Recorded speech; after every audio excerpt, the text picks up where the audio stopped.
Piso mo, palaguin mo. Kamusta mga kaibigan? Ako po si Francisco Colaico, naghahatid na isa na namang edisyon ng Pisobility, ang inyong gabay sa buhay pinansyal. Last week, nag-review tayo tungkol sa mutual funds. Ang mutual fund ay isang kumpanya ng pamumuhunan na gumagamit ng people leverage. Tinitipon ng pera ng maraming individual at institusyon. Nang sa gayon ay makabuo ng isang malaking pondo na maaring ipamuhunan. Bumibili ka ng ownership shares sa mutual fund. Mas marami ang shares, mas malaki ang maaring kitain. Ang iyong pera ay maaring ibili ng mga fund managers ng stocks o di kaya'y bonds o kombinasyon. Depende sa klase ng fund na iyong nais. Sa halagang 5,000 piso, maaari ka nang magsimulang mamuhunan sa mutual fund. Kaya abot kaya ito ng marami sa ating mga kababayan. Hindi mo rin kailangan maging investment expert dahil mga professional fund managers ang namamahala sa mutual fund. Mutual funds are good investments for ordinary small investors, lalo na if you invest long-term. This week, we will discuss the UITF or Unit Investment Trust Fund. Halos pareho ito ng mutual fund. Ang kaibahan lamang ay mga trust divisions ng mga bangko ang namamahala sa UITF. Tulad ng mutual funds, ibinibili rin ito ng stocks, bonds o kombinasyon. Kung mataas ang return, mataas ang kaibat na risk. Hindi may tuturing na deposit account ang UITF, kaya hindi ito insured ng PDIC. Ano ba ang mga halimbawa ng UITF? How does it work? Ano ang mga pagkakatulad o pagkakaiba nito sa mutual fund? Ang lahat na yan, sasagutin ng Pisobilities when we come back after this short break. Diyan lang kayo. Piso mo, palaguin mo.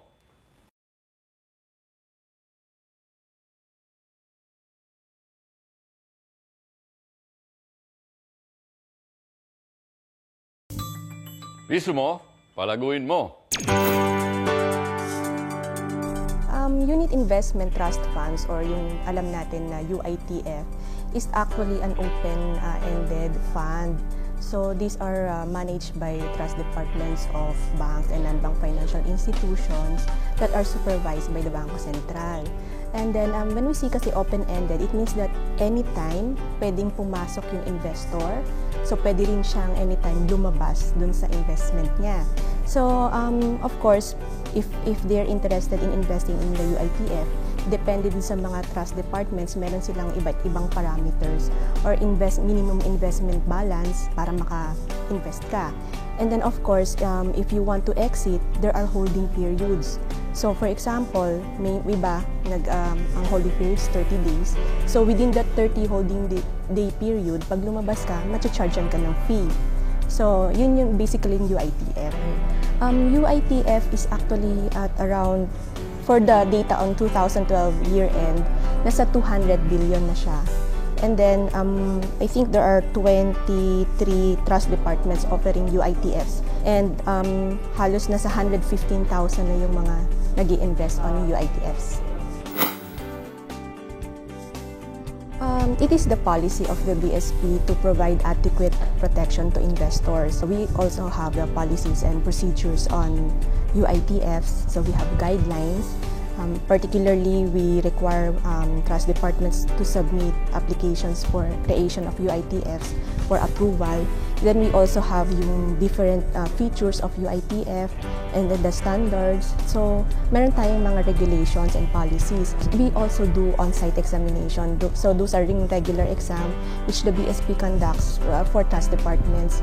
So, during this time, we determine compliance with banking laws, rules, and regulation.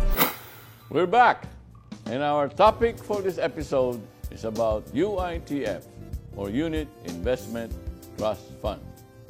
Ano ba nga ba itong mga UITF? What is a UITF? Bakit ang tawag Unit Investment Trust Fund? Well, suma total, A unit investment trust fund is a form of collective investment. Pinupool ang pera natin not by a private company or not by an individual, but by a trust department of a bank. Tandaan niyo maigi, trust department, meaning binibigay ng tao yung pera niya sa bangko, sa kanyang trust department. Tiwala siya na sabi natin, the bank trust department will take care of our money. We trust them, therefore they will take care of our money. Yan ang nature ng UITF. It is not a deposit sa bangko. It is paki sa bangko. Lago nga ang pera ko. Ito sa trust department nyo. Yung form of pagpalago is collective investment, like a mutual fund. Pinupool yung mga trust investments ng madaming individuals or institutions dealing with the bank. Ngayon, bawat klase ng UITF may kanya-kanyang objectives. Di ba yan ang principle ng investing? Ang tawag natin dyan, purpose-led investing. In other words, meron kang goal while you are investing. Is it for long term? Is it for short term? Yung bang goal ko, yung pagpalago and take risk, o dahan-dahan kong palalago because I don't want to take risk, or combinations of these goals. So, because of that, those different goals, paiba-iba kasi ang ating layunin, iba-iba rin ang types ng UITFs or collective investments through the trust departments of banks. Very similar sa mutual funds. Meron din silang tinatawag na pag growth ang gusto ko lumago talaga yung pera ko, but I'm willing to keep my money there long term, pinapasok nila yan dun sa stock-oriented UITF. Meaning, madaming pangalan ng tawag ng mga bangko dyan. May tinatawag silang growth fund, may capital aggressive fund, may prosperity capital fund, kung ano-ano. But ang purpose niya, aggressive palalaguin, long term. Kaya yan nilalagay mostly sa stock market. Meron naman na very conservative ang objective. Boss, ayoko nung masyadong risko. Gusto ko easy lang, hindi malikot. Dahan-dahan pero sigurado ang kita. Yan, nilalagay nila sa fixed income fund na UITF. Or a combination. Pwede sir, gusto ko long term, lumago, pero wag masyado naman risk ko ang gagawin natin. Wag masyado tayo papasok sa malikot na mga assets. So, ang ginagawa ng UITF trust fund managers, they create a separate UITF na ang kategory ay balance fund. Para ding mutual fund, may balance. Kombinasyon siya na a certain percentage inalagay sa stock market, certain percentage inalagay sa fixed income, pautang sa gobyerno, sa korporasyon, or maybe even a certain percentage sa mga very special low-risk investments available sa bangko. Yun ang advantage ng UITF. Meron sila mga investment venues, mga produkto na tayo as individuals will never know. So yan ang advantage ng UITF. Yung universe of investment possibilities, mas marami silang nalalaman kaysa sa atin. So meron din yung money market. Pero yan, for those short-term conservative investors. Those are the types of UITF. So, bago tayo pumasok dyan, we should understand, ang mga trust departments, hindi ka basta-basta theoretically bibigyan ng UITF. Ito, bilhin mo, ito, bilhin mo, ito, bilhin mo. Hindi ho ganon. Kailangan intindihin nila yung ano ba yung financial goals mo at ano ba yung kaya mong i-absorb na risko. If you have only very limited funds and you're a senior citizen or you are, shall we say, hindi masyadong madaming pwedeng invest, you cannot take very high risk. So, a-assess ka nila. Ano bang profile nitong si Mr. Juan de la Cruz na gusto mag-invest ng unit sa UITF? Papakitaan ka nila ng madaming klaseng UITF. Nasabi ng guest natin, di ba? Over 120 variations. So, yan ay sama-sama ng lahat ng 26 trust department ng mga bangko na nag-o-offer ng UITF.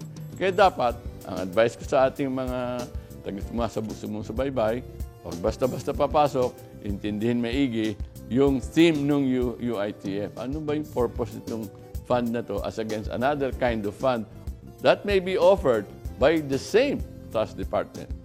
Sa isang trust department, madaming klaseng UITF. Intindihin nyo lang maigi ano yung bagay sa inyo. All of these funds are good. What is important is for you to find out what is most suitable to you based on your personal financial situation.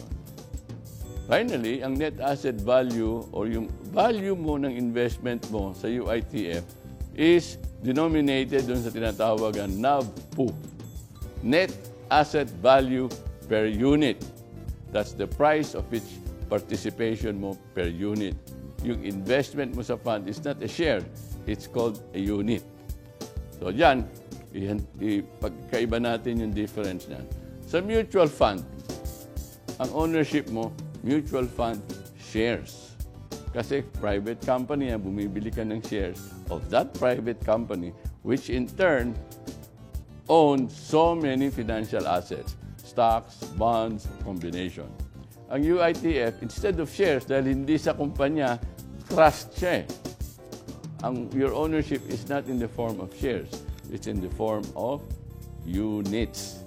Yung unit participation mo dun sa total fund. So kung yung fund is worth 20 billion or 1 billion or 500 million, may number of units yan, depende sa presyo ng UITF. Ang ownership mo will be in the form of units. Okay? So yan ang difference, the basic difference ng form of ownership ng mutual fund at UITF. We'll just pause for a quick break. When we come back, we will do a side-by-side comparison of mutual funds and the UITF para higit nating maunawaan which type of investment we should look into based on your own personal financial plan. These and more when Feasibilities returns. Stay tuned mga kaibigan. Magbabalik kami. Piso mo, palaguin mo.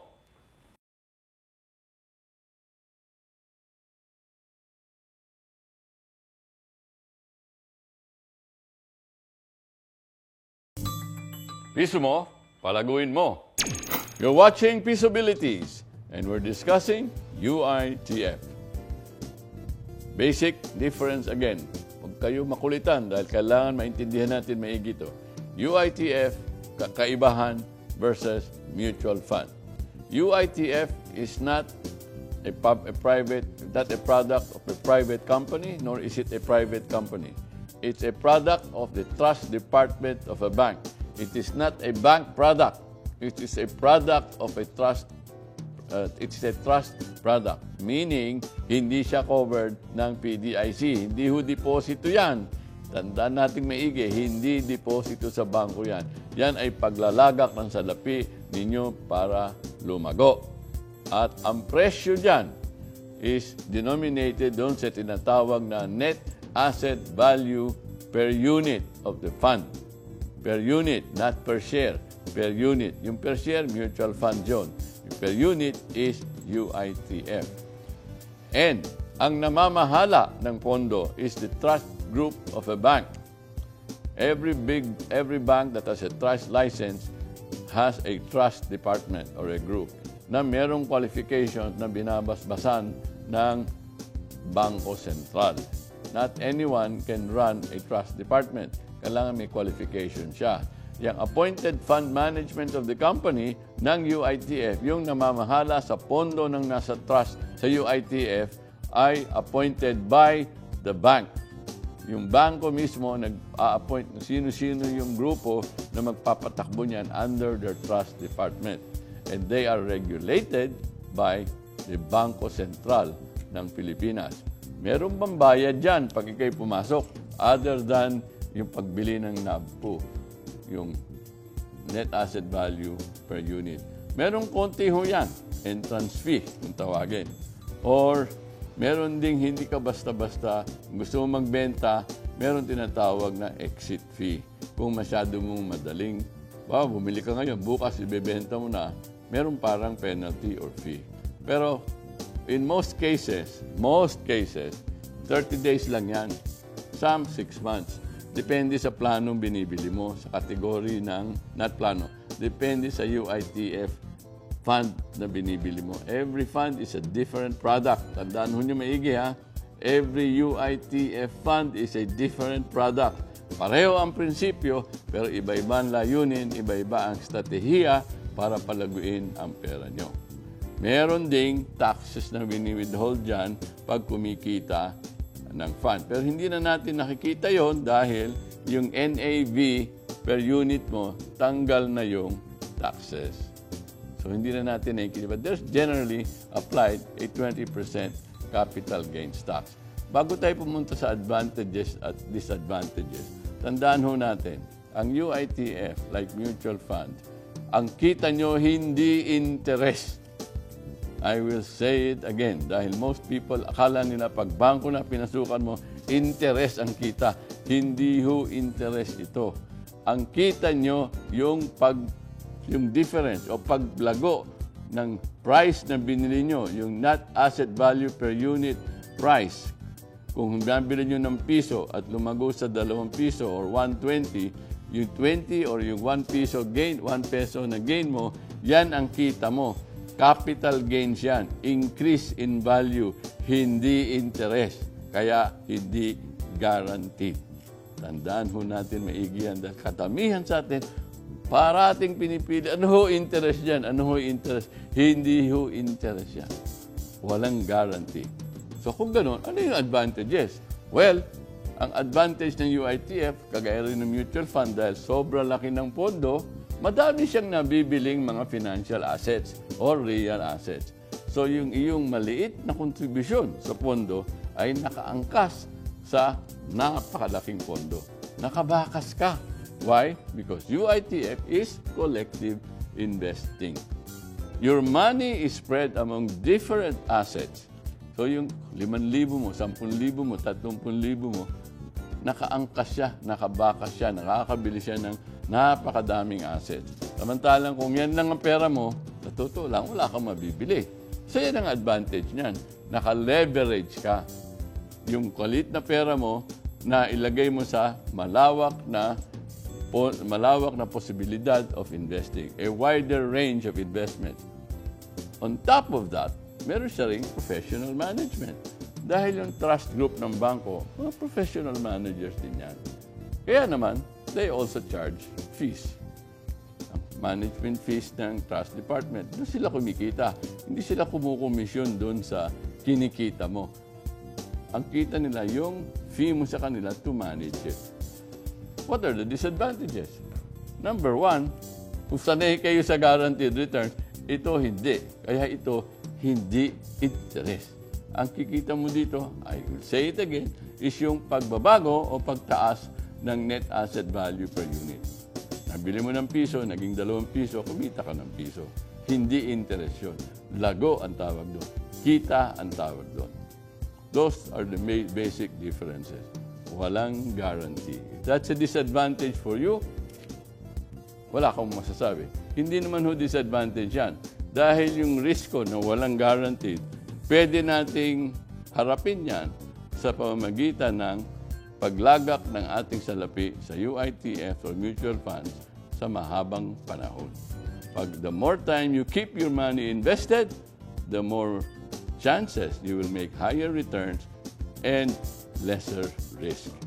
Time is your biggest ally in investing.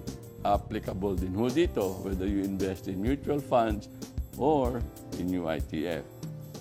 In mutual funds, yung actual presyo nakapublish araw-araw by law. NAV per share, net asset value per share. Ang UITF, hindi. You have to ask the bank. O minsan, binibigyan ko ng statement o meron lang silang araw, takdang araw na makikita mo yung kanilang UITF or values, yung kanilang net asset value per unit. Normally, binibigyan ka ng schedule ng bangko yan. Unlike mutual funds, you go to the website of pfa.com.ph, may kita mo yan. O you go and you buy a newspaper, nandun ang mutual fund net asset value per share schedule. Okay? Yan ang basic. Same taxes apply, although we don't see it anymore. Ang nakikita lang natin, net asset value per unit. Tanggal na lahat ng expenses. So, how much can I start? Paano ko makapag-umpisa sa NI, sa UITF? Well, sa mutual funds, 5,000 by law. And then if you add on, 1,000 na lang. Some UITFs require you to start 10,000. Some 15,000. Some 50,000. Depende ho sa klase ng pondo, depende sa trust department, depende sa sino yung mga kasama mo dun sa nag-i-invest na yun. Napakalawak ng posibilidad. The only problem is very few people know about it. So, pag kayo'y pipili ng UITF, dapat angkop yan o sang-ayon yan, consistent yan dun sa inyong financial goals. Di ba sinasabi natin? Ano yung purpose mo? Anong timeline mo? So, purpose, time. Kailangan alam mo yan. Kailangan alam mo how much you need, when you need it, and why. Once you do that, then you will be able to understand anong klaseng UITF ang bagay sa iyo. All of this UITF works. They're good. The challenge is choosing what is the right one for you. And more or less, you can only answer that question if you know with personal financial situation. Anong netong halaga mo ngayon? Anong purpose mo? Magkano kailangan mo? Kailan at why? Anong kaya mong itabi regularly to invest? Based on those conditions, makakapili ka na tamang UITF for you or mutual fund for you. Can you afford the fees? I think so. Napakababa naman ng mga fees na yan. Considering na wala ka ng panahon na i-google at kung wala ka naman expertise sa pag-manage ng funds, hindi mo kayang gawin yan. So paying a fee of anywhere from 1% to 1.5% management fee, I think is very reasonable. Considering, sabi nga natin, hindi lahat tayo marunong. At kahit na marunong tayo, meron ba tayong panahon? So when we choose what UITF to consider, tignan natin yung relasyon natin sa bangko. Kasi napaka-importante yung tinatawag nating chemistry. Yung ating pagka-believe o pagka-level of trust sa kausap natin. Kaya nga, trust department ang kausap natin. It's the level of trust, comfort, peace of mind that you can have with this person or this group as against another person on another group. Very personal. In terms of capability, you can say, hindi naman nagkakaiba ang mga capability ng mga professionals na yan. They vary in performance because the purpose of each fund is different from another. Yung purpose ng isang UITF A, iba ang layunin doon sa isang UITF na B. Huwag nyo ko compare yan, dalawang yan. Iba ang layunin. I-compare nyo yan doon sa nagaganap ba niya yung tama sa akin. If I want an average, if I'm happy with an average return of 5-10% per year, the fund is doing 15%, why should I complain? Even if mayroong isang fund that does 20%. Hindi naman yun ang character ko. I cannot take more risk. So very personal ho ito. Huwag kayong magkakamali na porket mataas yung isa, dilipat doon. The decision is yours personally. The value that you put in it is for you alone to determine. Ikaw lang ang makakalam kung yan ang bagay sa'yo. Nobody else. Pero para malaman mo yan, dapat alam mo ang sitwasyon mo personally, financially, anong kalagayan mo, anong netong halaga mo, anong riskong kaya mong tanggapin, magkano kaya mong invest, ano ang iyong layunin, how much you need, when, and why. Time to pause for another quick break. When we come back, a recap of this week's episode on UITF. Tutok lang po mga kaibigan, walang lipatan. Piso mo, palaguin mo.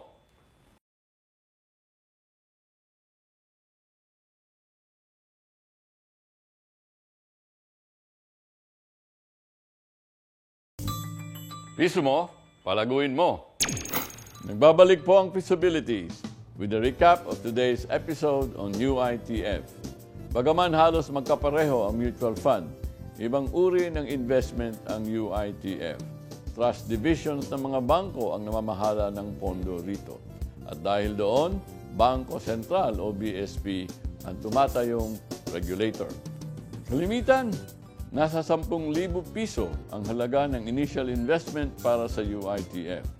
Kung sa mutual fund ay performance ng mutual fund company ang tinitignan, ang stabilidad ng bangko ang pwede mong gaming batayan sa pagpili ng UITF. Maraming uri ng UITF na bawat isa ay may kanya-kanyang antas ng peligro. Kaya, like any other investments, doing your research is crucial in choosing a UITF. Recently, narinig natin sa mga balita na ang laki ng paglago ng ating ekonomiya. Biro nyo, 7.8% GDP growth. First quarter pa lang ng taon. At lagi ko po namang sinasabi na huwag magpapahuli na sa trend. Kung gusto nyo talagang ng pagbabago, huwag ninyong ikahon ang sarili ninyo sa programang ito. Dapat umaksyon din kayong matuto pa, lalo na sa mga bagay na may kinalaman sa paghawak at pagpalago ng pera. Pabala lang po, hindi porket tumataas ang ating ekonomiya, tumataas ang lahat ng mga NAV per share at NAV per unit ng mga funds, hindi wala hong katiyakan na mananatiling pataas ng pataas ito. Siyempre, bumababa ho yan at tumataas ulit at bumababa ulit. Kaya ang aming adhikain, ang aming advice sa inyong lahat is regular mag-invest kahit na ano ang presyo para ma-average ninyo ang cost ng inyong pagbili. Yan lang ho ang aking pabala. Remember, when you invest in these funds, pang mahabang panahon, hindi pang madalian na labas-pasok linggo-linggo o buwan-buwan. Sa Colayco Foundation, may mga financial seminars kada buwan. Ito yung mga seminars na magpapalalim ng inyong kaalaman at kakayahan upang magpalago. Kung gusto nyo mag-register o magtanong, tawagan nyo lang kami. Well, that ends our discussion on the UITF. But before we end today's episode, mga kaibigan, isang taon na po ang inyong paboritong programa. And truly, we have a lot to be thankful for. It was June 12, 2012, last year, when we had our pilot episode. Independence Day o Araw ng Kalayaan po ang aming anibersaryo. Akmang-akma kasi ang battle cry ng ating programa ay kalayaan din, kalayaan sa kakapusan. Natunghayan ninyo ang mga episode ng 10 Pera Palaguin Commandments to live by, mga financial habits na kailangan nating matutunan at gawin. Tinalakay din natin ang mga investing opportunities. How do you make your money work for you instead of working hard to earn money? We tackle on the passive entrepreneurship, gaya ng pag-invest sa bonds, government securities, bank deposits, real property, stock market, and of course, mutual funds. We also discussed ang iba't ibang opportunities for different people. We stressed how you can be empowered to earn extra income regardless of the situation you're in. At dahil sa aming mithiin na tulungan ng mga kababayan natin sa kanilang buhay pinansyal, nagawaran po ang ating programa ng Anak TV Seal Award at naging this 2013 the Golden Dove Awardee ng KBP sa kategoryang Best Public Service Award. Napakalaking karangalan po ito.